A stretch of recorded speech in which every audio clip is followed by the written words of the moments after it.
ஓம் ஸ்ருதி ஸ்மிருதி புராணானாம் ஆலயம் கருணாலயம் நமாமி பகவத்பாத சங்கரம் லோகசங்கரம் சங்கரம் சங்கராச்சாரியம் கேசவம் பாதராயணம் சூத்திரபாஷ்யக்ருதௌ வந்தே பகவந்தௌ புனः புனः ஈஸ்வரோ குருராத்மேதி மூர்த்திபேத விபாஹினே व्योमवत् व्याप्तदेहाय दक्षिणामूर्तये नमः।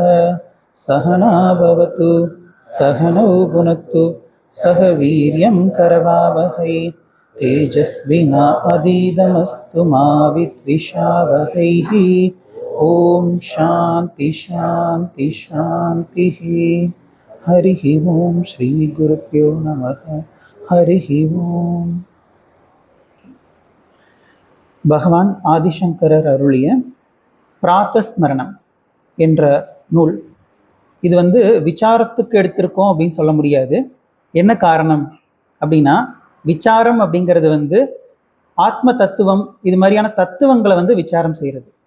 இது ஏற்கனவே விசாரம் செய்து வைத்ததை நம்ம சிந்திக்கிறது. அப்படின்னா அதுக்கு பேர் என்னது?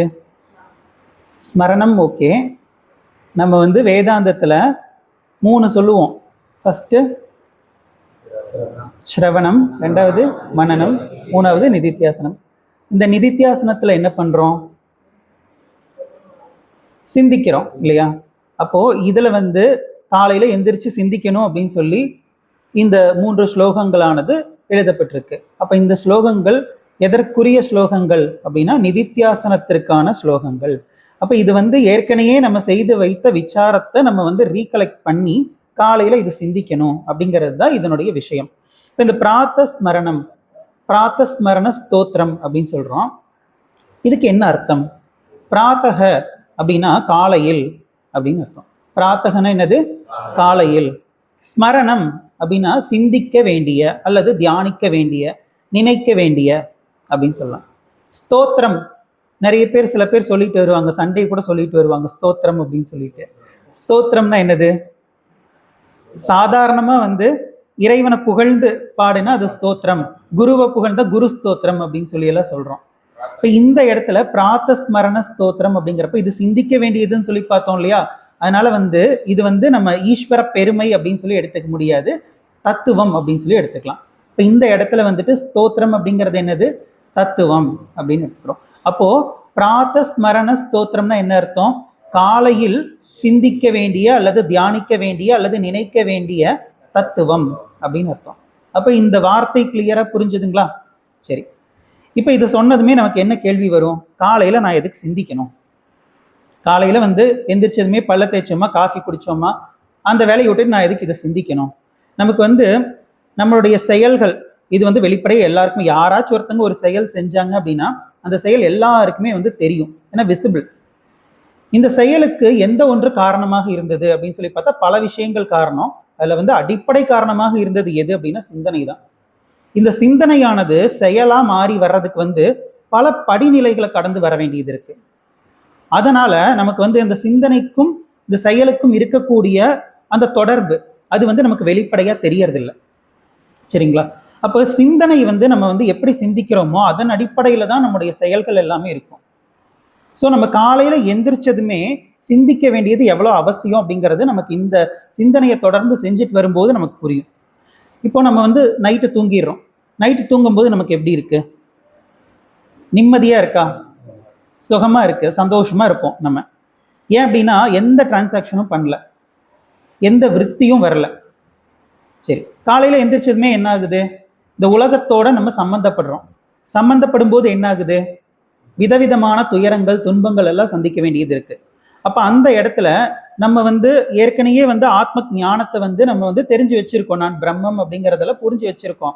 இருந்தாலும் ஏதாச்சும் ஒரு கஷ்டத்தை அனுபவிக்கும் போது, ஏதாவது துயரத்தை அனுபவிக்கும் போது அந்த இடத்துல இதை அப்ளை பண்ண முடியறதில்ல நம்மளால. அப்போ இது மாதிரியான சூழ்நிலையிலிருந்து நீ தப்பிக்கிறதுக்கு என்ன பண்ணணும் அப்படின்னா, இந்த ஸ்லோகங்களை நீ ஒரு பாதுகாப்பு கவசம் போல் பயன்படுத்திக்கொள் அப்படிங்கிறதுக்காக வேண்டி நமக்கு என்ன பண்ணியிருக்காருன்னா 3 ஸ்லோகங்கள் கொடுத்திருக்கார். சரிங்களா? அப்ப எதுக்காக இந்த ஸ்லோகங்களானது, இந்த பிராத்தஸ்மரணமானது இயற்றப்பட்டது அப்படிங்கிற காரணம் புரிஞ்சுதுங்களா? காலையில எதுக்காக சிந்திக்கணும் அப்படிங்கிறது புரிஞ்சுதுங்களா? ஏன்னா காலையில எந்திரிச்ச உடனே நமக்கு இந்த உலகத்தோட சம்பந்தம்ங்கிறது ஏற்பட்டுருது. இந்த நம்முடைய அந்த கர்ம வினைகளுக்கு ஏற்ப நம்ம ஒவ்வொரு விஷயத்தையும் வந்து அனுபவிச்சு தான் ஆகணும். காலையில எந்திரிக்கிறதே வந்து கர்ம வினையினாலதான். அப்ப அந்த முழிப்புங்கிறது வந்ததுமே உலகத்தோட சம்பந்தம்ங்கிறது ஏற்பட்டுருது. அது ஏற்பட்ட உடனே சம்சாரம்ங்கிறது வந்துருது, சம்சாரத்தோடய சம்பந்தம்ங்கிறது ஏற்பட்டுருது. அப்போ நம்ம வந்து அதுல இருந்து தப்பிக்கிறதுக்கு என்ன பண்ணணும்னா, இந்த ஸ்லோகங்களை நாம் பாதுகாப்பு கவசம் போல் பயன்படுத்துவதற்காக வேண்டி இயற்றப்பட்டது இந்த பிராத்தஸ்மரண ஸ்தோத்திரம். சரிங்களா? சரி, இப்ப அடுத்தது நம்ம வந்து ஸ்தோத்திரம்ங்கிறதுக்கு என்ன அர்த்தம் பார்த்தோம்? தத்துவம் அப்படின்னு சொல்லி இந்த இடத்துல பார்த்தோம் இல்லையா? அப்ப தத்துவம்னா என்னன்னு தெரியணும்ல. தத்துவம்னு நம்ம வந்து காலையில் சிந்திக்க வேண்டிய தத்துவம் அப்படின்னு சொல்லி பார்த்தோம். தத்துவம்னா என்னன்னு தெரிஞ்சாதான் அதை சிந்திக்க முடியும். அப்ப தத்துவம்னா என்ன, இதை பத்தி நம்ம சுருக்கமா பார்க்கலாம். தத்துவம் அப்படிங்கிற அந்த வார்த்தையை வந்து ரெண்டா பிரிக்கலாம். தது கூட்டல் துவம். தது அப்படின்னா அது அப்படின்னு அர்த்தம். இங்கிலீஷ்ல தட் அப்படின்னு சொல்றோம் இல்லையா? தத்து தட்டு. அதே மாதிரி தது அது, இப்படி ஞாபகம் வச்சுக்கிட்டீங்கன்னா ஈஸியா இருக்கும். தது கூட்டல் துவம். துவம் அப்படிங்கிறது வந்து தன்மை அப்படின்னு அர்த்தம். அதனுடைய தன்மை. எதனுடைய தன்மை? நம்ம எதை வந்து விசாரத்திற்கு எடுத்துக்கொண்டுள்ளோமோ அதனுடைய தன்மை. இந்த இடத்துல வந்து நம்ம என்ன பண்ணிடக்கூடாது அப்படின்னா, தத்துவமசியில வரக்கூடிய தது துவம் இருக்கு இல்லையா, அதோட இதை மேட்ச் பண்ணி பார்த்து கன்ஃபியூஸ் ஆயிடக்கூடாது. அது வேற இது வேற. இந்த இடத்துல தத்துவம் அப்படிங்கிறது தன்மை, அதனுடைய தன்மை அப்படின்னு அர்த்தம். இப்போ எதனுடைய தன்மை அப்படின்னு சொல்லி பார்க்கும் பொழுது, இப்போ வந்து நம்ம வந்து பானையை விசாரத்துக்கு எடுத்திருக்கோம்னு வச்சுக்கலாம். பானையினுடைய தன்மை என்னது? மண். அப்போ பானையினுடைய தன்மையானது களிமண். நகைகளினுடைய தன்மையானது என்னது? தங்கம். அது போல நம்ம எதை விசாரத்திற்கு எடுத்துக்கொண்டுள்ளோமோ அதனுடைய தன்மை. அப்ப தத்துவம் அப்படின்னு சொன்னா வந்து ஆதாரம் அப்படின்னு அர்த்தம். ஆதாரம் அல்லது அதிஷ்டானம் அப்படின்னு அர்த்தம். அப்போ ஒரு பொருளை நம்ம எடுத்திருக்கோம், அதற்கு ஆதாரமாக இன்னைக்கு சுவாமிஜி எடுக்கும்போது எடுத்தார் இல்லையா, சத் விசாரம் அப்படின்னு சொல்லி, எல்லாவற்றுக்கும் ஆதாரமாக இருப்பது எது அப்படிங்கிறத பத்தி சொன்னார் இல்லையா, அதைத்தான் நம்ம வந்து தத்துவம் அப்படின்னு சொல்றோம். அப்போ நகைகளினுடைய தத்துவம் என்னது? தங்கம். அனைத்து பானைகளினுடைய தத்துவம் என்னது? களிமண். இது புரிஞ்சுதுங்களா? சரி, நம்ம எதனுடைய தத்துவத்தை ஆராய்ச்சி பண்ண போறோம்? இது அடுத்த கேள்வி. பிரம்மம் கிடையாது, பிரம்மமும் இன்க்ளூடட். பிரம்மத்தை பத்தி தெரிஞ்சு நான் என்ன பண்ண போறேன்? என்னை பத்தி தெரியணுமே இல்லையா? அப்ப நம்ம வந்து எல்லாத்த பத்தியும் விசாரம் பண்ண போறோம். எல்லாத்தினுடைய தத்துவம் என்ன? சர்வம் அப்படின்னு சொல்றோம். அனைத்தினுடைய தத்துவத்தையும் நாம் ஆராய்ச்சி செய்ய போகிறோம். எல்லாத்தினுடைய தத்துவம் தெரியணும். அந்த சர்வம் அப்படிங்கிற வார்த்தை வந்து நம்ம தமிழ்ல எல்லாம் அப்படின்னு சொல்லி மொழிபெயர்க்கிறோம். ஆனா அந்த எல்லாம் அப்படின்னு சொல்லும் போது அதுவுமே வந்து லிமிட்டட் தான், ஒரு வரையறைக்கு உட்பட்டதா தான் இருக்கும். ஏன் அப்படின்னா, இப்ப எல்லாரும் இங்க வாங்க அப்படின்னு சொல்லி சொன்னா இங்க இருக்கிறவங்க மட்டும்தான் வருவாங்க, பக்கத்து வீட்டுல இருக்கிறவங்களா வருவாங்களா? எல்லாரையும் கூப்பிட்டுருக்காங்க, நானும் போறேன் இப்படி சொல்லியெல்லாம் அவங்க வரமாட்டாங்க. அப்ப அந்த எல்லாம் அப்படிங்கிறது வந்து ஒரு லிமிட்டடா இருக்கு. பட் இங்க நம்ம சொல்லக்கூடிய இந்த சர்வம் அப்படிங்கிறது வந்து அனைத்தும், எல்லாமே அதுக்குள்ள இன்க்ளூடட். நம்ம வந்து எதெல்லாம் பார்க்குறோமோ, எதெல்லாம் வந்து நமக்கு அனுபவம் ஆகுதோ அத்தனையுமே இதுக்குள்ள இன்க்ளூடட். நானும் இன்க்ளூடட், எல்லாமே இன்க்ளூடட். அப்ப இதை நம்ம இந்த சர்வம் அப்படிங்கிறத வந்து எப்படி பிரிக்கிறோம் அப்படின்னா, மூணா பிரிக்கிறோம். இந்த சர்வம் அப்படிங்கிறத மூணா பிரிக்கிறோம். ஒன்று நான், இன்னொன்று என்னது? இந்த உலகம். நான் இந்த உலகம், இந்த ரெண்டு தானே இருக்கு. சரி, இந்த ரெண்டுக்கும் ஆதாரமா ஒன்று இருக்குன்னு சாஸ்திரம் சொல்லுது. அது என்னது அப்படின்னா இறைவன், ஈஸ்வரன் அப்படின்னு சொல்றோம். அப்போ இந்த மூன்றையும் விசாரம் செய்தால் சர்வத்தையும் விசாரம் செஞ்சதா ஆகுமா? அப்ப இந்த மூன்று தான் வந்து அனைத்தும். இந்த அனைத்துங்கிறது மூணா பிரிச்சுட்டோம். நான், அப்புறம் உலகம், அப்புறம் கடவுள். நான், உலகம், கடவுள். நம்ம சுவாமிஜி ஒரு புக் எழுதியிருக்காரு, எக்ஸலண்டான ஃபென்டாஸ்டிக்கான புக்கு. அது படிச்ச உடனே தான் எனக்கு புரிஞ்சது. யாராச்சும் ஆரம்ப சாதகர்கள் இருந்தீங்க அப்படின்னா அந்த புக்கு வாங்கி படிங்க, ரொம்ப அற்புதமா இருக்கும். சரி, அப்போ சர்வம்ங்கிறதுக்குள்ள என்னென்ன வரும்? நான், உலகம், கடவுள், இந்த மூன்றுமே வரும். அப்ப இந்த மூன்று குறித்த இந்த மூன்றினுடைய தத்துவமானது சங்கரர் சொல்லணுமா? அதைத்தான் இந்த ஸ்லோகங்கள்ல வந்து சொல்றார். இந்த மூன்று ஸ்லோகங்கள்ல எதை பத்தி சொல்றார்? நான், உலகம், கடவுள், இந்த மூன்று விஷயங்களையும் சொல்றார். சரி, இப்ப அடுத்த விசாரத்துக்கு போறோம். என்ன விசாரமே இல்லைன்னு சொல்லிட்டு விசாரம் பண்ணிட்டு இருக்கீங்க அப்படின்னு கேட்கக்கூடாது. நமக்கு இந்த விசாரம் எல்லாம் பண்ணி வச்சாதான் அந்த ஸ்லோகத்துல என்ன பண்ணியிருக்காரு அப்படிங்கிறது நமக்கு புரியும். சரிங்களா? ஏன்னா நம்ம வந்து ஏற்கனவே விசாரம் பண்ணி வச்சதை தான் இதுல வந்து ரீகலெக்ட் பண்ணி திங்க் பண்ண போறதா பார்த்துருக்கோம். நம்ம இது வரைக்கும் விசாரம் பண்ணி வச்சதை வந்து கொஞ்சம் நம்ம மறுபடியும் விசாரம் பண்ணாதான் ரீகலெக்ட் பண்றதுக்கு வசதியா இருக்கும். அதனால நம்ம தொடர்ந்து கொஞ்சம் விசாரம் பண்ணலாம். இப்போ வந்து இந்த மூன்றினுடைய தத்துவம் என்ன அப்படிங்கிறத நம்ம பார்க்க போறோம் சொல்லியிருக்கோம். ஆல்ரெடி பல பேர் வந்து இந்த 3 விஷயங்களை குறித்து விசாரம் பண்ணி வச்சிருப்பாங்க. இப்போ இவங்கெல்லாம் வந்து எதன் அடிப்படையில் விசாரம் செய்கிறார்கள்? ஒரு விஷயம், இதை குறித்த தத்துவம் இதுதான் அப்படின்னு சொல்லி எதன் அடிப்படையில முடிவு பண்றாங்க அப்படிங்கிறது கேள்வி. எதை வச்சு இதுதான் அப்படிங்கிறத முடிவு பண்றாங்க அப்படின்னு பார்க்கும்போது நம்ம வந்து 2 காரணங்கள் சொல்றோம். அதுல ஃபர்ஸ்ட் வந்து என்ன அப்படின்னா, எதை ஒருவன் அறிவை தரும் கருவி என்று நம்புகிறானோ, ஒருவன் எதை அறிவை தரும் கருவி என்று நம்புகிறானோ, இந்த நம்புகிறானோங்கிறது ரொம்ப முக்கியம். நம்புகிறானோ அதன் அடிப்படையில் தான் தத்துவமானது அமைகிறது. ஒருவன் எதை அறிவை தரும் கருவி என்று நம்புகிறானோ அதன் அடிப்படையில் தான் தத்துவமானது அமைகிறது. இப்ப நான் உலகம் கடவுள் அப்படின்னு சொல்லி பார்த்தோம் இல்லையா? இப்ப நான் அப்படிங்கிற அந்த விஷயத்தை எடுத்து ஒருத்தங்க விசாரம் பண்றாங்க அப்படின்னா, அவங்க அறிவை தரும் கருவின்னு எதை நம்புறாங்களோ அதன் அடிப்படையில தான் என்ன பண்றாங்க, நான் அப்படிங்கிறது இதுதான் அப்படிங்கிற ஒரு முடிவுக்கு வர்றாங்க. அதே மாதிரி தான் உலகம். இப்போ ஒரு பிசிக்ஸ் ஸ்டூடெண்ட் எடுத்துக்கலாம்.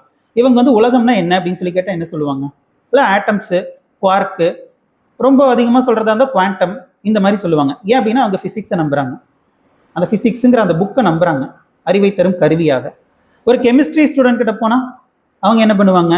எல்லாம் வந்து இந்த 108 எலமெண்ட்ஸு, அது இன்னும் கொஞ்சம் அடிஷ்னலாக சொல்கிறாங்க, 118 என்னன்னு தெரியல. எல்லாம் வந்து ஹைட்ரஜன், ஆக்சிஜன், இது மாதிரியான அந்த பூதங்கள், இதைத்தான் சொல்லுவோம் எலமெண்ட்ஸ். எலமெண்ட்ஸுங்கிறது தான் வந்து பூதம் அப்படின்னு சொல்லி சொல்கிறத சுவாமிஜி ஒரு முறை சொல்லியிருக்காரு.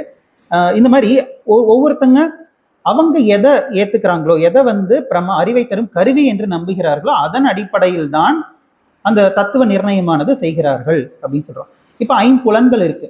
இந்த 5 புலன்கள் அறிவை கொடுக்குதா இல்லையா? நம்முடைய 5 புலன்கள் அறிவை தருகிறதா இல்லையா? பாலுடைய நிறம் என்ன? வெள்ளை. எல்லாருமே வெள்ளை அப்படின்னு தான் சொல்றீங்க. ஏன் அப்படின்னா கண் அப்படித்தான் காட்டியிருக்கு. இப்போ பாலினுடைய நிறம் வெள்ளை அப்படிங்கிறத நீங்க நம்புறீங்களா இல்லையா?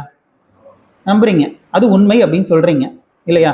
அப்போ இந்த 5 புலன்கள் தரக்கூடிய அறிவு அது மட்டும்தான் உண்மை அப்படின்னு சொல்லி ஒருத்தன் நம்புனா அப்படின்னா, இதை ஏன் நம்புனா அப்படின்னு சொல்லி சொல்றேன் அப்படின்னா, 5 புலன்கள் எப்பயுமே உண்மையைத்தான் சொல்லணுங்கிற அவசியம் கிடையாது. சுவாமிஜி வந்து காலையில சொல்லும்போது அந்த காணல் நீர் உதாரணம் சொல்லியிருப்பார். காணல் நீர் வந்து நமக்கு இருக்கிற மாதிரி தானே தெரியுது, கண்ணு வந்து காட்டுது. அது வந்து உண்மையா பொய்யாங்கிறது கண்ணு சொல்லுதா? கிடையாது. இப்போ நான் ஒருத்தங்களை பத்தி சொல்றேன், மிஸ்டர் தேவதத்தன் அப்படிங்கிற ஒருத்தர். அவரை பத்தி வந்து நான் நிறைய நல்ல விஷயங்களா சொல்றேன். காது என்ன பண்ணும்? அந்த விஷயத்தை வந்து கிரகிச்சு கொடுக்கும், இதுதான் பண்ணும். இவன் சொல்றது உண்மை அப்படின்னு சொல்லி காது சொல்லுமா? சொல்லாது. அப்போ இந்த 5 புலன்கள் என்பது என்ன பண்ணும் அப்படின்னா விஷயத்தை காட்டும், அவ்வளவுதான். அது உண்மையா பொய்யாங்கிறதெல்லாம் வந்து 5 புலன்கள் சொல்லாது.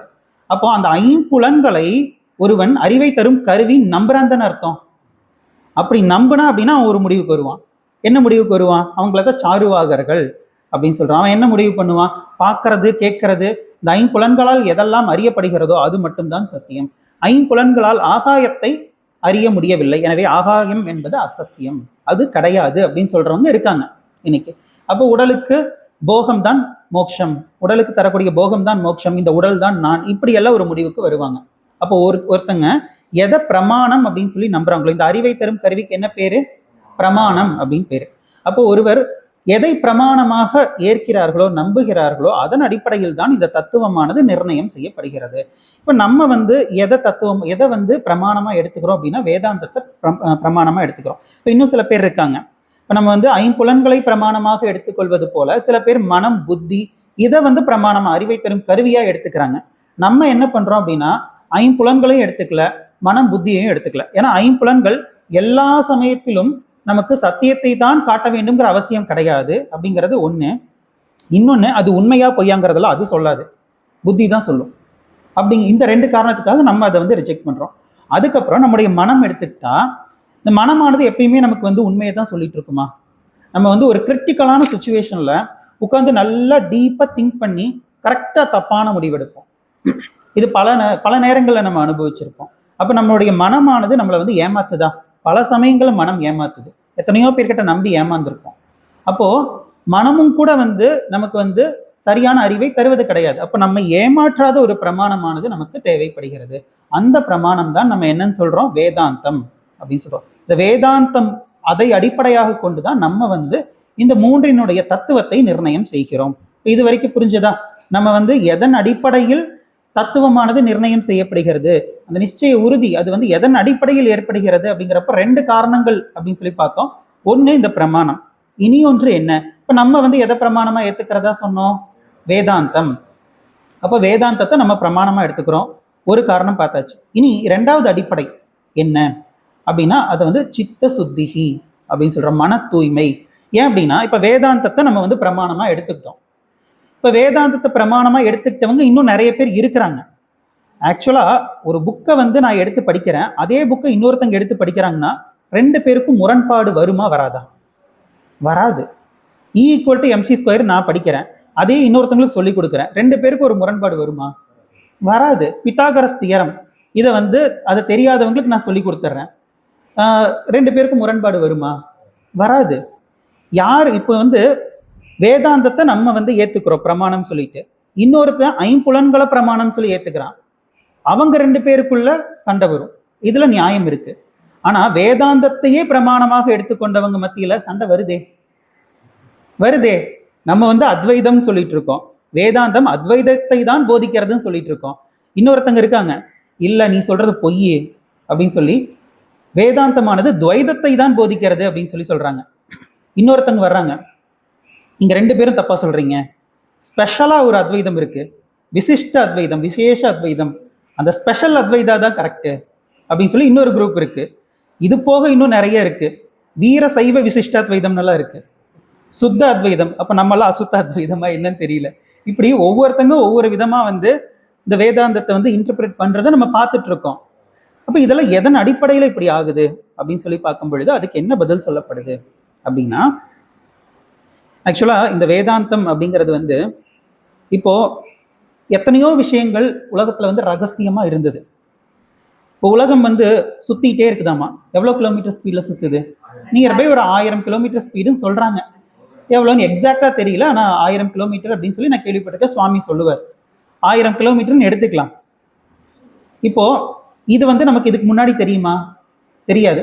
ஆனா சுத்திட்டு தான் இருந்திருக்கு, ஒரு ரகசியமா இருந்ததா இல்லையா? உலகம் சுத்துறதுங்கிறது ஒரு ரகசியம் தானே. ஒருத்தர் வந்து கண்டுபிடிச்சு சொல்லிட்டார், இந்த ஸ்பீட்ல இது சுத்துதுப்பா அப்படின்னு சொல்லி சொல்லிட்டார். இப்போ இது நமக்கு தெரிஞ்சிருச்சு, இனி இது ரகசியமா? கிடையாது. ஆனா இந்த வேதாந்த தத்துவம் எத்தனை ஞானிகளால வந்து சொல்லப்பட்டது, இன்னைக்கு வரைக்கும் எத்தனை பேர் வந்து சொல்லிட்டு இருக்காங்க, எல்லாருக்கும் புரிஞ்சிருச்சா? அது புரியறதுக்கு தானே படாத பாடுபட்டு இருக்கோம். அப்போ இது வந்து யாருக்கு சித்த சுத்தி இருக்கிறதோ அவர்களுக்கு மட்டும்தான் புரியும் அப்படின்னு சொல்றோம். அப்ப இந்த தத்துவ நிர்ணயமானது ஒன்று பிரமாணத்தின் அடிப்படையில் நிர்ணயம் செய்யப்படுகிறது, ரெண்டாவது சித்த சுத்தியின் அடிப்படையிலும் நிர்ணயம் செய்யப்படுகிறது அப்படின்னு சொல்றோம். சித்த சுத்தியோட இந்த வேதாந்த சாஸ்திரமானது நம்ம படிச்சோம் அப்படின்னா நம்ம ஒரு முடிவுக்கு வருவோம், சித்த சுத்தி இல்லாம நம்மளே படிச்சா நம்ம வேற ஒரு முடிவுக்கு வருவோம். அதுதான் நமக்கு கேள்வியா வருதோ என்னமோ, எப்படி இது கரெக்டா இருக்கும் அப்படிங்கிற டவுட்டு நமக்கு வந்து சித்த சுத்தி இல்லாததுனாலதான் வருதோ அப்படிங்கிறது ஒரு டவுட்டா இருக்கு. அது நம்ம சுவாமி கிட்ட கேள்வி பதில் செஷன்ல கேட்டுக்கலாம். சரி, இப்போ அடுத்த விசாரத்துக்கு போறோம். 3 விஷயங்கள் சொல்லி பார்த்தோம் இல்லையா? அது என்னது? நான், உலகம், கடவுள். சரி, என்னை பத்தி நான் எதுக்கு விசாரம் பண்ணணும்? இதுதான் அடுத்த கேள்வி. என்னை பத்தி நான் ஏன் விசாரம் செய்ய வேண்டும்? இதுதான் கேள்வி. நம்ம வந்து ஏற்கனவே பார்த்தோம், காலையில எந்திரிச்ச உடனே நம்ம வந்து இந்த உலகத்துல வந்து நமக்கு சம்பந்தமானது ஏற்படுகிறது. சம்பந்தம் ஏற்படும் போது என்ன ஆகுது? ரொம்ப சந்தோஷமாவா இருக்கும், துக்கம். உலகத்தோட சம்மந்தம், நல்லா சண்டை போட்டு படுத்திருப்போம், தூங்கிட்டு இருக்கும்போது நல்லா ஜாலியா இருக்கும், எந்திரிச்ச உடனே மறுபடியும் அந்த துக்கமானது ஸ்டார்ட் ஆயிரும். இப்போ இப்படி வந்து நம்ம வந்து எத்தனையோ கஷ்டங்களை அனுபவிக்கும் போது நம்ம சொல்லக்கூடியது என்ன? என்னுடைய கஷ்டத்துக்கு, என்னுடைய துயரத்திற்கு எது காரணம் அப்படின்னு சொல்லும் போது, இப்படி ஒரு கேள்வி நமக்குள்ள கேட்கும் போது நம்ம எதை காரணமா சொல்றோம்? பெரும்பாலும் எதை காரணமா சொல்லுவோம்? சுத்தி இருக்கக்கூடிய சூழ்நிலை, என்ன யாருமே ஏத்துக்கல, என்ன வந்து இதெல்லாம் ஒரு பெரிய தப்பா, இதை கூட இவனால மன்னிக்க முடியாதா அப்படின்னு சொல்லி சொல்லுவோம். ஒரு சின்ன விஷயம்ப்பா, ஏதோ தெரியாம ஒரு தடவை லஞ்சம் வாங்கிட்டேன், இதை போய் ஒரு பெருசா இது பண்றாங்க, இப்படி எல்லாம் வந்து என்ன ஏத்துக்க மாட்டேங்கிறாங்க, என்ன எல்லாரும் ஒதுக்குறாங்க, இப்படி தானே நம்ம சொல்லிட்டு இருக்கோம். இப்போ எது வரைக்கும் அடுத்தவங்களால எனக்கு பிரச்சனை, வெளியே இருக்கிறவங்களால எனக்கு பிரச்சனை, வெளி சூழ்நிலைகள் தான் என்னுடைய துயரத்துக்கு காரணம் சொல்லி நம்ம சொல்லிட்டு இருக்கோமோ, அது வரைக்கும் நம்ம என்ன பண்ணுவோம்னா அதைத்தான் மாற்றணும்னு நினைப்போம். நம்முடைய முயற்சி எல்லாமே வந்து நம்மளை விட்டுருவோம். நம்மளை விட்டுட்டு அடுத்தவங்களை மாற்றணும். நம்ம நினைக்கலாம் அடுத்தவங்க இவங்க என்ன தப்பா நினைச்சிட்டாங்க, அதனால நான் வந்து என்ன மாத்திக்க போறேன் அப்படின்னு சொல்லி எனக்காகத்தான் நான் மாத்திக்கிறேன்னு கூட நம்ம சொல்லலாம். ஆனா உண்மையில அப்படி கிடையாது. அவனுக்காகத்தான் நம்மளை மாத்திட்டு இருக்கோம். இப்போ இப்படி எத்தனை பேர் நம்ம மாத்துறது? மாற்றவே முடியாது இல்லையா? ஓ, நம்ம வந்து அடுத்தவங்க என்ன நினைச்சிருவாங்களோ அப்படின்னு சொல்லி நம்ம பயந்துட்டு இருக்கோம். ஆக்சுவலா இதுக்கெல்லாம் பயப்பட தேவையே இல்லை. ஏன் அப்படின்னா நம்மளுடைய மனம் மாதிரி தானே மற்றவங்க எல்லாருடைய மனமும் இருக்கும். இப்போ நான் வந்து அடுத்தவங்க என்ன நினைச்சிருவாங்களோ நினைச்சிட்டு இருக்கேன் அப்படின்னா அவங்களும் அதை தான் நினைச்சிட்டு இருப்பாங்க. அடுத்தவங்க என்ன நினைப்பாங்களோ அப்போ என்னை பத்தி யாரும் யோசிக்க மாட்டாங்க. அப்போ இதெல்லாம் கவலைப்படாதீங்க. நம்மளை பத்தி அடுத்தவங்க என்ன நினைச்சிருவாங்களோன்னு கவலைப்படாதீங்க. அவங்க வந்து நம்மளை பத்தி அவங்க என்ன நினைப்பாங்களோ தான் நினைப்பாங்களே ஒழிய உங்களை பத்தி யோசிக்க மாட்டாங்க. இதை புரிஞ்சுக்கோங்க. சரி, இப்போ வந்து இது எதுக்காக சொல்றேன் அப்படின்னா, இப்போ என்னை இவர்கள் ஏற்றுக்கொள்ளவில்லை, என்னை யாரும் மன்னிக்கவில்லை அப்படின்னு சொல்லி என்னத்தான் நான் வந்து கார்னர் பண்ணிட்டு இருக்கேன். அப்ப நான் என்னை பத்தி தெரிஞ்சுக்கணுமா அடுத்தவங்களை பத்தி தெரிஞ்சுக்கணுமா? என்னை பத்தி தான் தெரிஞ்சுக்கணும். அப்ப என்னை பத்தி தெரிஞ்சுக்கிறதுனாலதான் என்னையே நான் ஏத்துக்கிட்டேன் அப்படின்னா அடுத்தவன் ஏத்துக்கிட்டா என்ன, ஏத்துக்காட்டி எனக்கு என்ன? என்னையே நான் ஏத்துக்கும் போது அடுத்தவங்க என்கிட்ட இப்படிதான் இருக்கணும் அப்படிங்கிற எதிர்பார்ப்பு எனக்கு இருக்காது. அதுதான் ஃப்ரீடம் அப்படிங்கிறது. அடுத்தவங்க என்னை வந்து இப்படிதான் பார்க்கணும், அடுத்தவங்க என்னை இந்த மாதிரி ஏத்துக்கணும் அப்படின்னு சொல்லி நம்ம நினைக்கிறோம் இல்லையா? இதுதான் சம்சாரம். சரி, அப்படி இன்னொன்னு என்ன அப்படின்னா, இப்போ ஒருத்தர் இருக்காரு, அவர் என்ன பண்றாருன்னா காலையில எந்திரிச்சு நல்லா சூடா ஸ்ட்ராங்கா ஒரு கப் காஃபி குடிக்கிறார். காஃபி குடிச்சுட்டு நியூஸ் பேப்பர் எடுத்து வாசிக்கிறார். அதுல வந்து ஒரு நியூஸ் வருது. என்ன நியூஸு? ட்ரெயின்ல ஒரு 100 பேர் ட்ரெயின் ஆக்சிடென்ட்ல இறந்துட்டாங்க அப்படின்னு சொல்லி ஒரு நியூஸ். இப்போ இப்படி ஒரு நியூஸ் கேட்டதுமே நமக்கு எப்படி இருக்கும்? ஐயோ பாவம், இவ்வளோதான். இதை தாண்டி நம்ம வந்து இதை நினச்சி வருத்தப்படுவோமா? வருத்தப்பட மாட்டோம். அப்போ வந்து கேட்டுட்டு அப்படியே வந்து அசால்ட்டாக ஒரு பாட்டுக்கு நல்ல காஃபியை ரசித்து குடிச்சிக்கிட்டே அதை படிச்சுட்டு இருப்பார். கரெக்டா? சரி, இப்போ கொஞ்ச நேரத்தில் ஃபோன் கால் வருது. அந்த ட்ரெயின் ஆக்சிடென்ட்டில் உங்கள் பையன் இறந்துட்டாருங்க இப்படி வந்து சொல்கிறாங்க. இப்படி சொன்னதுமே அவருக்கு என்ன? உடனே சோகம். அதாவது அந்த 100 பேர் இறந்துட்டாங்கன்னு சொல்லி அவர் ஃபர்ஸ்ட் படிச்சார் இல்லையா நியூஸ் பேப்பர்ல, அப்பவுமே அவருடைய மகன் இன்க்ளூடடா இல்லையா? அந்த 100 பேர்ல இன்க்ளூடட் தானே. அப்போ அந்த ஞானம் இல்லை, அந்த சமயத்துல அந்த ஞானம் இல்லை. அதுக்கப்புறம் அந்த ஞானம் வந்துருச்சு. வந்த உடனே என்ன வந்துருச்சு? சோகம்ங்கிறது வந்துருச்சு. அப்போ எது சோகம் அப்படின்னா, எதுவரை நான் எனது என்ற எண்ணமானது வியாபிக்கிறதோ அது வரைக்கும் தான் சோகம். இந்த ஸ்தூல உலகத்துல வந்து சில பொருள்கள் எனது அப்படின்னு சொல்லி இருக்கும். நான் அப்படிங்கிறது இந்த சரீரம் வரைக்கும் தான். இதை தாண்டி நானுங்கிற அபிமானம் இருக்கவே இருக்காது. அதனாலதான் இந்த சரீரம் குறித்து என்கிட்ட இருக்கக்கூடிய சில பொருள்களை குறித்து நமக்கு பயம், கவலை, டென்ஷன் எல்லாமே. அப்போ நான் எனது தான் எனக்கு பிரச்சனை அப்படின்னா எந்த இடத்துல நான் எனதுங்கிறது இல்லையோ அங்க நமக்கு பிரச்சனையே இருக்காது. இது வந்துருச்சு அப்படின்னா நமக்கு உலகமே நியூஸ் பேப்பர் தான், எல்லாமே நியூஸ் தான். அப்ப சம்பவங்கள் எல்லாம் மாறிடுமா அப்படின்னு கேட்டால் சம்பவங்கள் அப்படியே தான் இருக்கும். சம்பவங்களால் எனக்கு எந்த பாதிப்பும் ஏற்படாது. அப்ப நான் என்னை பத்தி தானே தெரிஞ்சுக்கணும். ஸோ இதன் காரணமாக நான் என்னை பற்றி சிந்திக்க வேண்டும். ஏன் ஆத்ம தத்துவத்தெல்லாம் சொல்றார்? என்னை பத்தி எதுக்கு சங்கரர் சொல்றார்? என்னை பத்தி ஏன் சிந்திக்க சொல்றார் அப்படிங்கிறதுக்கான காரணம் புரிஞ்சுதான்? சரி, இப்போ என்னை பத்தி நான் அறியணும் அப்படின்னு சங்கரர் சொல்றாருன்னா என்னை பத்தி எனக்கு தெரியாதா? இது அடுத்த கேள்வி. அடுத்த கேள்வி என்னது? என்னை பற்றி எனக்கு தெரியாதா அப்படின்னு சொல்லி நம்ம 2வது கேள்வி கேட்கிறோம். இப்போ இதுக்கு என்ன பதில்? என்னை பற்றி எனக்கு தெரியுமா தெரியாதா அப்படின்னா என்னை பற்றி எனக்கு தெரியும் ஆனால் தெரியாது. சுவாமி சொன்ன மாதிரி தான், காலையில் சொன்ன மாதிரி, என்னை பற்றி எனக்கு தெரியும் ஆனால் தெரியாது. இதுக்கு வந்து நம்ம உதாரணம் சொல்றதா இருந்தா, இப்போ வந்து ஒரு ரூம்குள்ள நம்ம போறோம். ரூம்குள்ள அது வந்து முழு இருட்டும் கிடையாது, முழு வெளிச்சமும் கிடையாது, அரைகுறை வெளிச்சம். அந்த ரூம்குள்ள நம்ம வந்து ஒரு கயிறை பார்க்குறோம். அந்த கயிறை பார்த்த உடனே சம்திங் எக்ஸிஸ்ட், என்னமோ இருக்கு அப்படிங்கிற ஞானம் ஏற்படுமா ஏற்படாதா? சம்திங் எக்ஸிஸ்ட்ங்கிறதுல நமக்கு ஒரு பிரச்சனையும் கிடையாது. அது பாம்பு அப்படின்னு பார்த்தோம்னா நமக்கு உடனே பயம் அப்படிங்கிறது வந்துடும் இல்லையா? அப்போ நான் இருக்கிறேன் அப்படிங்கிறது சம்திங் எக்ஸிஸ்ட் மாதிரி. நான் என்னவா இருக்கேங்கிறது தான் பிரச்சனை. ஏதோ இருக்கேன்னு சொல்லி சில பேர்கிட்ட சொல்லுவோம் இல்லையா? ஏன் அப்படின்னா என்னவா இருக்கேன்னு சொல்லி நம்ம சில விஷயங்களை வந்து நினைச்சு வச்சிருக்கோம், இப்படிதான் நான் இருக்கேன். அதுதான் நம்முடைய பிரச்சனைக்கு காரணமா இருக்கு. அப்போ அந்த கயிறானது பாம்பாக இருக்கிறது அப்படிங்கிறது தான் பிரச்சனை இல்லையா? அப்போ நான் என்னவா இருக்கேன் அப்படிங்கிறத வந்து நான் தெரிஞ்சுக்காம எப்படி தெரிஞ்சு வச்சிருக்கேன்னா, நான் அல்லாதது எதுவோ அதை நான் அப்படின்னு சொல்லி தெரிஞ்சு வச்சிருக்கேன். நான் அல்லாததை நான் அப்படின்னு சொல்லி புரிஞ்சு வச்சிருக்கிறது தான் எனக்கு பிரச்சனை. இப்போ என்ன, நான் அறியாமல் இல்லை, சாமானியமாக என்ன எனக்கு தெரியும், ஆனால் விசேஷமாக என்ன எனக்கு தெரியல, நான் எப்படிப்பட்டவனாக இருக்கிறேன் அப்படிங்கிறது எனக்கு தெரியல. அப்போது சரியான நான் அதை புரிஞ்சுக்கிட்டு தவறான நானை நீக்குவது, அதுதான் ஆத்ம விசாரம் அப்படின்னு சொல்கிறோம். இப்போ அடுத்த கேள்வி, இப்போ இந்த அறிவு வந்துருச்சு, இந்த அறிவு வந்த உடனே எனக்கு பயன்படுமா அப்படிங்கிறது அடுத்த கேள்வி. அறிவு வந்தவுடன் அந்த அறிவானது பயன்படுகிறதா? எல்லோருக்கும் அறிவானது வந்தவுடன் பயன்படுகிறதா? இது கேள்வி. இப்போ நம்ம இங்க ஆத்ம வித்யாலயத்தில் இருக்கோம். எப்பயுமே ஹேண்ட் வாஷ் பண்றதுக்கு அங்க இப்படி ஸ்ட்ரைட்டா போய் லெஃப்ட் கட் பண்ணா அங்க ஹேண்ட் வாஷ் பண்றதுக்கு போவோம். இப்போ திடீர்னு அங்க ஏதோ வாட்டர் கனெக்ஷன் ஏதோ பிரச்சனை, அங்க கை கழுவ முடியாது, ரைட் சைடு போகணும்னு சொல்லிட்டாங்கன்னு வச்சுக்கலாம். நம்ம ஒரு வாரம் தங்கி இருக்கோம்னு வச்சுக்கலாம். நம்ம என்ன பண்ணுவோம், தெரியாம ஃபர்ஸ்ட் அங்க போவோம், அங்க போய் கை கழுவுறதுக்கு போவோம். அதுக்கப்புறம் நமக்கு உடனே இல்லை அங்கதான் க்ளோஸ் ஆயிருக்குல்ல, அதனால இந்த சைடு போகணும் அப்படின்னு சொல்லி இந்த சைடு போயிடுவோம். ஏன் தெரியாம, நமக்கு அறிவு இருக்கு, அது சரியில்லை அப்படிங்கிறது தெரியும், அது தண்ணி வராதுங்கிறது தெரியும், இருந்தாலும் ஏன் அந்த சைடு போனோம் அப்படின்னா பழக்கத்தின் காரணமாக. அப்போ அறிவு இருந்தாலும் கூட பழக்கத்தின் காரணமாக அந்த அறிவானது நமக்கு பயனை தர வேண்டும் என்ற அவசியம் கிடையாது. அதே மாதிரி ஒரு வாரம் நம்ம அங்கேயே போய் பழகிட்டோம், இப்போ இதை ரெடி பண்ணிட்டாங்க, என்ன பண்ணுவோம், அங்கதான் போவோம், ஏன்னா பழக்கம். அப்ப இந்த பழக்கம்ங்கிறது எவ்வளவு முக்கியங்கிறது தெரியுதா?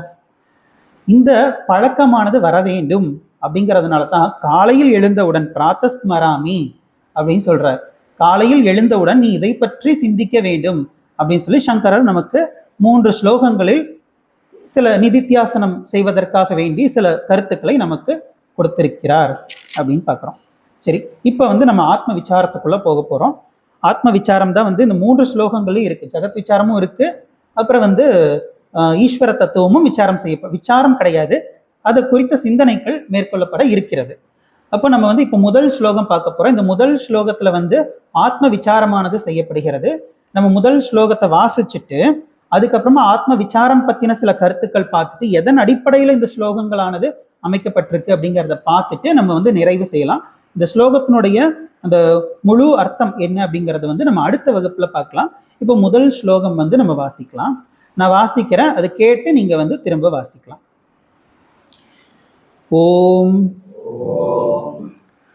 பிராத்தஸ்மராமி ஹ்ருதி சம்ஸ்புரதாத்ம தத்வம்,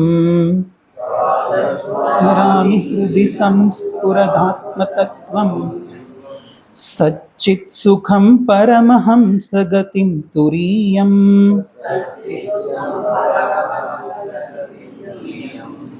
யத் ஸ்வப்ன ஜாகர சுஷுப்திமவைதி நித்யம், வைதி நித்யம், தத் பிரம்ம நிஷ்கலமஹம் நச்ச பூத சங்கஹ.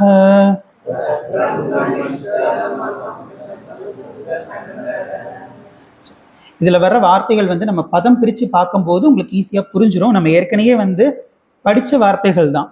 பரமஹம்சகதின், சச்சித் சுகம், அப்புறம் ஸ்வப்ன ஜாகர சுஷுப்தி, அவைத்தி நித்தியம், பிரத்தத் பிரம்ம நிஷ்கலம், இதெல்லாம் நம்ம படிச்சிருக்கோம். நிஷ்கலம் அகம், நிஷ்கலம் அகம், அப்புறம் நச்ச பூத சங்கக, இதெல்லாம் நம்ம பார்க்கலாம்.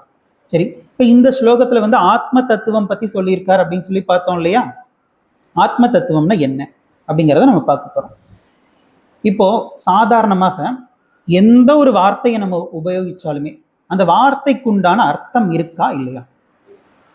அர்த்தம் இல்லாத வார்த்தைகளுக்கு கூட அர்த்தம் இருக்கு. சவுண்டுங்கிற அர்த்தம் இருக்கு. அந்த சப்தம் கூட இப்போ ஒரு சின்ன குழந்தைய ஒரு சவுண்டு நம்ம ஒரு சவுண்ட்ல நம்ம கூப்பிடுவோம் இல்லையா? அந்த சப்தத்துக்கு கூட அந்த குழந்தையை கூப்பிடுறோங்கிற அர்த்தம் இருக்கு இல்லையா? அர்த்தம் இல்லாத சப்தத்தை நாம் உபயோகப்படுத்துவதே கிடையாது. இது புரிஞ்சுதா? நான் அப்படிங்கிற வார்த்தையை தான் நம்ம எப்பயுமே அதிகமா பயன்படுத்துற வார்த்தையாமா. இந்த நான் அப்படிங்கிற வார்த்தைக்கு என்ன அர்த்தம்? எனக்கு தெரியுமே, நான்ங்கிறதுக்கு நான் தான் அர்த்தம், எனக்கு தெரியும், இப்படித்தான் நம்ம நினைச்சிட்டு இருக்கோம். ஆனா இந்த நான் அப்படிங்கிற அந்த வார்த்தைக்கான உண்மையான பொருள் என்னங்கிறது நமக்கு தெரியல. இதுதான் ஃபேக்ட். நமக்கு நான் என்ற வார்த்தைக்கான அர்த்தமானது தெரியவில்லை.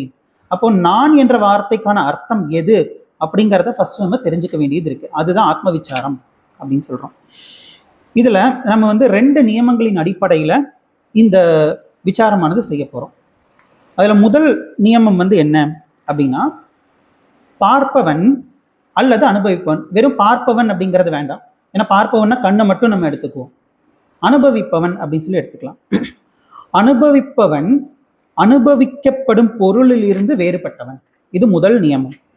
அனுபவிப்பவன் அனுபவிக்கப்படும் பொருளில் இருந்து வேறுபட்டவன், இது முதல் நியமம். இதுக்கு பேர் என்ன சொல்லுவாங்க சாஸ்திரத்துல? என்ன விவேகம்? திருஷ்ய விவேகம். Very good. திருஷ்ய விவேகம். திருக்குனா யாரு? பார்ப்பவன். திருஷ்யம்னா பார்க்கப்படும் பொருள். இப்போ திருஷ்யம் 3ன்னு ஒரு படம் வந்திருக்கு. திருஷ்யம்னா என்ன? பார்க்கிறது அப்படின்னு அர்த்தம். சரி, இப்போ திருக்கு அப்படின்னா என்னது? பார்ப்பவன். திருஷ்யம் அப்படின்னா பார்க்கப்படும் பொருள். இதுல ஃபர்ஸ்ட் நம்ம என்ன பார்க்க போறோம் அப்படின்னா, இந்த உலகம்ங்கிறது இருக்கு, அப்புறம் நான் அப்படிங்கிறது இருக்கு. இதுல இந்த உலகம்ங்கிறது வந்து திருக்கா திருஷ்யமா? திருஷ்யம். உலகம்ங்கிறது பார்க்கப்படும் பொருள். அப்ப நான் யாரு? பார்ப்பவன், திருக்கு. இதுல யாராச்சும் கன்ஃபியூஷன் இருக்கா? ஒரு சின்ன குழந்தைக்கு கூட கன்ஃபியூஷன் இருக்காது. இதுல எந்த ஒரு கன்ஃபியூஷனும் நமக்கு வராது. இந்த உலகமானது பார்க்கப்படும் பொருள், நான் பார்ப்பவன், நான் அனுபவிப்பவன். இந்த உலகமானது அனுபவிக்கப்படும் பொருள். பார்ப்பவன் அப்படிங்கிறத விட அனுபவிப்பவன், அனுபவிக்கப்படும் பொருள் அப்படின்னு சொல்லி எடுத்துக்கலாம். இப்ப நான் அப்படின்னு சொல்லி இங்க சொல்லும் போது நம்ம வந்து இந்த இடத்துல எதை சொல்றோம்? இந்த சரீரத்தை சொல்றோம், இந்த உடல். இதை வந்து நான் அப்படின்னு சொல்றோம். சரி, இப்ப இந்த உடல் நான் அப்படின்னா என்னைக்குமே அது நானா தானே இருக்கணும். உடல் என்னைக்குமே என்னுடையதான் மாறக்கூடாதுல்ல. உடம்பு சரியில்லைன்னா என்ன சொல்றோம்? என்னுடைய கைக்கு பிரச்சனை, என்னுடைய காலுக்கு பிரச்சனை, என்னுடைய உடம்பு சரியில்லை, நம்ம உடம்பு நம்ம தான் பார்த்துக்கணும், இப்படியெல்லாம் சொல்லுவோம் இல்லையா? அப்போ என்னுடைய உடல் அப்படின்னு சொல்லும் போது இப்ப இது வந்து என்னுடைய வாட்சுங்க, இது என்னுடைய வாட்ச், இது என்னுடைய உடல். இப்படி சொல்லும் போது இந்த வாட்சுக்கும் இந்த உடம்புக்கும் ஒரே ஸ்டேட்டஸ் கொடுக்கணுமா, வேற வேற ஸ்டேட்டஸ் கொடுக்கணுமா? ஒரே ஸ்டேட்டஸ் தானே கொடுக்கணும். ஆனா அப்படியே கொடுத்துட்டு இருக்கோம், நம்ம மாத்தி மாத்தி கொடுத்துட்டு இருக்கோம். அப்போ வி ஆர் அண்டர் கன்ஃபியூஸ்ட் இல்லையா? நம்ம கன்ஃபியூஷன்ல இருக்கோங்கிறது புரியுதா? அப்போ இந்த சரீரம்ங்கிறது கூட என்னது? பார்க்கப்படும் பொருளாக இருக்கா, அதாவது அனுபவிக்கப்படும் பொருளாக இருக்கிறது. அப்ப நான் யாரு? இந்த சரீரத்திற்கு அப்பாற்பட்டவன். அப்ப நான் அப்படின்னு சொல்லும் போது இந்த நான் என்ற சொல்லுக்குரிய பொருள் இந்த உடல் கிடையாது அப்படிங்கிறத நம்ம புரிஞ்சுக்கணும். நான் என்ற சொல்லுக்குரிய பொருள் இந்த சரீரம் கிடையாது. எந்த ஒரு வார்த்தையுமே சரியான அர்த்தத்தோட தான் பயன்படுத்தணும்னு பார்த்தோம் இல்லையா? நான்கிறத தவறான அர்த்தத்துல இவ்வளவு நாள் பயன்படுத்திட்டு இருந்திருக்கோம். இப்ப இந்த நான் அப்படிங்கிறதுல வந்து நம்ம எதை கொண்டு வரக்கூடாது? சரீரத்தை கொண்டு வரக்கூடாது. சரி, அடுத்தது மனதுக்கு வரலாம். மனமும் இதே மாதிரி தானே. மனம் என்பது அனுபவிக்கப்படும் விஷயங்களாக தானே இருக்கு. மனதால் எத்தனையோ விஷயங்களை அனுபவிக்கிறோமே. அந்த மனதிற்கும் அப்பாற்பட்டு இருக்கு இல்லையா? அதுதானே நானா இருப்பேன். அப்ப நான் திருக்கு, மனமானது திருஷ்யம். அப்ப நம்ம 3 விஷயங்களை திருஷ்யம் அப்படின்னு சொல்றோம். என்னது? ஒண்ணு ஜகத்து, இன்னொன்னு சரீரம், அப்புறம் இன்னொன்னு என்னது? மனம். அப்போ இந்த ஜகத்து இதை பத்தியெல்லாம் வரும், நம்ம வந்து மேற்கொண்டு பார்ப்போம். இந்த சரீரம், இந்த ஜகத்து இதெல்லாம் ஒண்ணுதான் அப்படின்னு சொல்லி நம்ம பார்க்க போறோம். இப்போ இதுக்கெல்லாம் வந்து டோட்டலா ஒரு பேர் இருக்கு. அப்புறம் இந்த நான் அப்படிங்கிறதுக்கு இன்னொரு பேர் இருக்கு. நான் அப்படின்னா என்னது? ஆத்மா. அப்போ இந்த 3 அனாத்மா. Very good. அப்போ சரீரம், ஜகத்து, சரீரம், மனம், இந்த 3மே என்னது? அனாத்மா. நம்ம என்ன பார்த்தோம்? ஆத்ம விசாரம் பண்ண போறதா பார்த்தோம். அப்போ ஆத்மா நான், ஆத்மா என்ற நான் என்ற சொல்லுக்குரிய பொருள் ஆத்மா, மற்றதெல்லாம் அனாத்மா. இந்த ஆத்மாவின் இடத்தில் அனாத்மாவை பார்த்து பழகிவிட்டோம். இவ்வளோ வருஷமா, இத்தனை கோடானு கோடி ஜென்மங்களாக நம்ம இப்படி பார்த்து பழகிட்டோம். அதனாலதான் வந்து தண்ணிக்கு அந்த சைடு ரிப்பேர் ஆயிருந்தாலுமே வந்து நம்ம அந்த சைடே போற மாதிரி போயிட்டு இருக்கோம். சரி, அப்ப அந்த பழக்கத்தை மாற்ற வேண்டும். பழக்கத்தை மாற்றணும்னா என்ன பண்ணணும்? காலையில எந்திரிச்சு சிந்திக்கணும். சிந்திக்கிறதுக்காகத்தான் இப்படிப்பட்ட ஸ்லோகங்கள் நமக்கு கொடுத்திருக்கார். சரி, இது முதல் நியதி.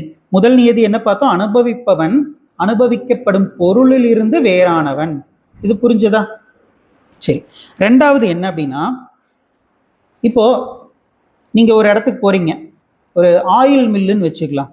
அங்க வந்து தேங்காய் எண்ணெய் ப்ரொடக்ஷன் பண்றாங்க. தேங்காய் எண்ணெயில இருந்து ஒரு வாசம் வரும் இல்லையா? நல்லா இருக்கும் இல்லையா? அந்த வாசம் தேங்காய் எண்ணெயோடதா இல்லை மோந்து பார்க்கறனோடதா? தேங்காய் எண்ணெயோடது இல்லையா? அது போல அனுபவிக்கப்படும் பொருளினுடைய குணங்களானது அனுபவிக்கப்படும் பொருளை சார்ந்ததே ஒழிய அனுபவிப்பவனை சார்ந்ததல்ல. இதுதான் ரெண்டாவது நியதி. ரெண்டுமே கிட்டத்தட்ட ஒரே மாதிரி தான் இருக்கும், சின்ன வேரியேஷன் இருக்கும். ரெண்டாவது என்ன சொன்னோம்? அனுபவிக்கப்படும் பொருளில் இருக்கக்கூடிய அந்த குணங்களானது அனுபவிக்கப்படும் பொருளை சார்ந்ததே அன்றி அனுபவிக்கும் என்னை சார்ந்ததல்ல. நான் அனுபவிப்பவனும் அல்ல, அது நம்ம அப்புறம் பார்க்கலாம். திருக்கான என்னை சார்ந்ததல்ல. புரிஞ்சுதுங்களா? திருஷ்யத்தினுடைய குணங்களானது திருஷ்யத்தையே சாருமே ஒழிய திருக்கான என்னை சாராது. இதுதான் விஷயம். புரிஞ்சுதுங்களா? இப்போ பார்ப்பவன் பார்க்கப்படும் பொருள், அறிபவன் அறியப்படும் பொருள், அனுபவிப்பவன் அனுபவிக்கப்படும் பொருள். இதன் அடிப்படையில நம்ம பார்க்கும் பொழுது அனுபவிக்கப்படும் பொருள்களானது எப்படி இருக்கு அப்படின்னா, அது ஜடமா அஜடமா? ஜடம். அப்ப நான் யார்? அறிவுணர்வு. வெறும் அறிவு சொரூபம் சொல்லக்கூடாது. நம்ம சுவாமிஜி அடிக்கடி சொல்லியிருக்கார். என்ன சொல்லுவார்? அறிவுணர்வு, சைத்தன்யம் அப்படின்னு சொல்லணும். ஏன்னா வெறும் அறிவு மட்டும் இல்லை, உணர்வும் இருக்குங்கிறதுனால சைத்தன்யத்துக்கு நம்ம சுவாமிஜி கொடுத்திருக்கக்கூடிய டிரான்ஸ்லேஷன் என்னது? அறிவுணர்வு. அப்போ தூய அறிவுணர்வு தான் நான். அப்போ மற்றதெல்லாம் என்னது? அறிவுணர்வு அற்றது, அது ஜடம் அப்படின்னு சொல்றோம். அப்ப அந்த அறிவுணர்வுக்கு சுவாமிஜி என்ன பேர் சொன்னாரு? இன்னொரு பேரு சித்து. சித்து. புரிஞ்சுதுங்களா? அப்போ சித்து. இப்போ நான் சித்து. இது புரிஞ்சுதுங்களா? நான் சித்து. சரி, அடுத்தது இந்த அறியப்படும் பொருள் இது இருக்கு இல்லையா? இது எத்தனையோ குணங்கள் இருக்கு. நம்ம ரூபம் அப்படிங்கிற ஒரு குணத்தை எடுத்துக்கலாமே. அறியப்படும் பொருள்களுக்கு ரூபம்ங்கிறது இருக்கா இல்லையா? இருக்கு. எதெல்லாம் ரூபத்துடன் இருக்கிறதோ அதெல்லாம் அழியக்கூடியதா இல்லையா? பெரிய ஸ்டார் நம்மளால அளக்கவே முடியாதுன்னு சொல்றாங்க, அதுவும் ஒரு காலத்துல அழியும். ஏன்னா அது ஒரு ரூபத்துடன் கூடியது. ரூபத்துடன் கூடியதுன்னு சொன்னாலே அளவுடையது தானே. ரூபத்துடன் கூடியதுன்னு சொன்னாலே அழியக்கூடியது தானே. அப்போ நான் யாரு? அழியாதவன். ஏன்னா நான் அறிவுணர்வு, நான் அறிபவன். அறியப்படும் பொருளினுடைய குணங்கள் அறியப்படும் பொருளை தான் சாருமே அன்றி அறிபவனை சாராது அப்படின்னு சொல்றோம். அப்போ அந்த அழிவு அப்படிங்கிறது என்னை சாராது. அப்போ நான் என்றைக்குமே இருக்கக்கூடியவன். சுவாமிஜி காலையில என்ன சொன்னார்? சத்துக்கு ஒரு எக்ஸாம்பிள் சொன்னார், ஒரு வார்த்தை சொன்னார், எக்ஸாம்பிள் இல்லை, ஒரு வாக்கியம் சொன்னார். என்ன சொன்னார்? இல்லாமை என்பது எதற்கு இல்லையோ அதுதான் என்னன்னு சொன்னாரு? சத்து. இப்போ நான் சத்துன்னு தெரிஞ்சிருச்சுன்னா எந்த ஒன்று அளவற்றதாக இருக்கிறதோ, எந்த ஒன்று அழிவற்றதாக இருக்கிறதோ அது எப்பயுமே எப்படி இருக்கும்? பூரணமா இருக்கும். இந்த பூரணம்ங்கிறதுக்கு இன்னொரு பேர் என்னன்னா சுகம். அப்போ நான் சத்து சித்து சுகம். இதைத்தான் இந்த ஸ்லோகத்தில் நம்ம என்ன பார்க்கிறோம்? சச்சித் சுகம் பரமஹம்சகதிம் துரியம். சச்சித் சுகம் ஏன் இப்படி சொல்றாருங்கிறது புரியுதா?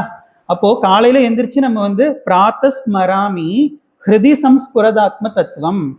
மனதில் காலையில் எழுந்தவுடன் பிராத்தஸ்மராமி, காலையில் எழுந்தவுடன் இதயத்தில் ஆத்ம தத்துவமான சச்சித் சுகம், நான் சச்சித் சுகம் அப்படிங்கிறத நம்ம சிந்திக்கணும். பரமஹம்சகதி, பரமஹம்ச சன்னியாசிகள்னு சொல்லி இருக்காங்க. இந்த பரமஹம்ச சன்னியாசிகளுடைய அந்த கதி அது நம்ம அடுத்த வகுப்புல இதை பத்தியெல்லாம் விரிவா பார்க்கலாம். அடுத்தது இந்த துரியம்னா என்ன? அடுத்தது ஸ்வப்ன ஜாகர சுஷுப்தி அப்படின்னு சொல்லி இருக்கு. இது என்னது? ஸ்வப்ன ஜாகர சுஷுப்திக்கு பேர் என்ன சொல்லுவாங்க? அவஸ்தாத்ரய விவேகம். அப்ப அதெல்லாம் சங்கரர் நமக்கு சொல்றாருங்கிறதுனால அதெல்லாம் நம்ம விசாரம் செய்ய போறோம். அப்போ இதுக்கப்புறம் நம்ம விசாரம் செய்ய போறது என்னது? அவஸ்தாத்ரய விவேகம். அதுக்கப்புறம் அந்த பிரம்மம் எப்படிப்பட்டதுன்னு சொல்றாரு, கடைசி வார்த்தைகள்ல சொல்றாரு. அந்த பிரம்மம் தத் பிரம்மம் நிஷ்கலம் அப்படின்னு சொல்றாரு. இப்ப நிஷ்கலம்னா என்ன? இதெல்லாம் நம்ம பார்க்க போறோம். இதை நம்ம அடுத்த வகுப்புல பார்க்கலாம். இத்துடன் இந்த வகுப்பை நாம் நிறைவு செய்வோம். ஓம் பூர்ணமுத பூர்ணமிதம் பூர்ணாத் பூர்ணமுதச்யதே பூர்ணஸ்ய பூர்ணமாதாய பூர்ணமேவாவசிஷ்யதே.